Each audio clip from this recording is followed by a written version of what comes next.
স্বাগত সবাইকে। চলুন দেখে আসি সংসদ ভবন এলাকায় কি হচ্ছে। সংস্কারের জন্য পানি শূন্য করা হয়েছে জাতীয় সংসদ ভবনের লেক।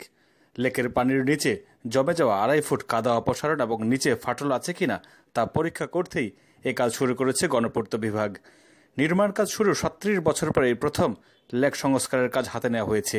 এর আগে 1992 সালে একবার লেকের পানি সেচে ফেলা হয়েছিল। 18 একর সংসদের লেকের পানির মূল উৎস বৃষ্টি। সংসদের রক্ষণাবেক্ষণের দায়িত্বে থাকা গণপূর্ত বিভাগের নির্বাহী প্রকৌশলী ফজলুল হক বলেছেন, পানি সেচে ফেলার পর প্রায় 2.5 ফুট কাদা তুলে ফেলা হবে, এরপর মূল সংস্কারের কাজ শুরু করা হবে।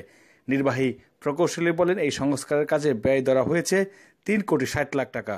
আগামী বর্ষা মৌসুমের আগেই কাজ শেষ করতে হবে, অন্যথায় কাজ শেষ করা সম্ভব হবে না। এদিকে পানি সরিয়ে ফেলার আগে সংসদের লেকের মাছ ধরা হয়েছে 6 লাখ টাকার দরপত্র দেওয়া হয়েছিল। সংসদ ভবনের লেকের মাছ ধরার জন্য আগে টিকিট বিক্রি করত পার্লামেন্টস মেম্বার ক্লাব, তবে দরপত্র দিয়ে এবার মাছ বিক্রি হয়েছে এবং সেই টাকা সরকারের কোষাগারে জমা হওয়ার কথা শোনা গেছে।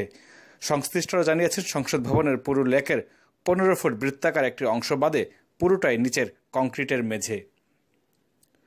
1961 সালে পাকিস্তানের তৎকালীন রাষ্ট্রপতি আইয়ুব খানের আমলে বর্তমান সংসদ ভবনের নির্মাণ কাজ শুরু হওয়ার কথা শোনা গেছে।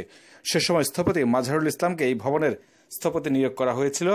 তার প্রস্তাবে লুই আই কান এই প্রকল্পের প্রধান স্থপতি হিসেবে নিয়োগ পান।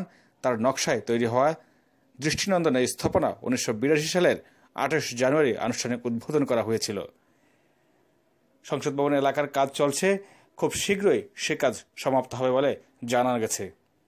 খুব দ্রুতই এই লেকের কাদা অপসারণ করে নিচে কোনো ধরনের ত্রুটি আছে কিনা তা সংশোধন করা হবে বলে জানানো হয়েছিল সংসদ ভবনের সচিবালয়ের পক্ষ থেকে। দৃষ্টিনন্দন, খুবই সুন্দর এই সংসদ ভবনটি আবারও আগের মতোই করা হবে বৃষ্টির পানি আসার পরপরই। আমাদের ভিডিও ভালো লাগলে শেয়ার করবেন বন্ধুদের সাথে। নতুন ভিডিও পেতে চাইলে সাবস্ক্রাইব করবেন। ধন্যবাদ সবাইকে।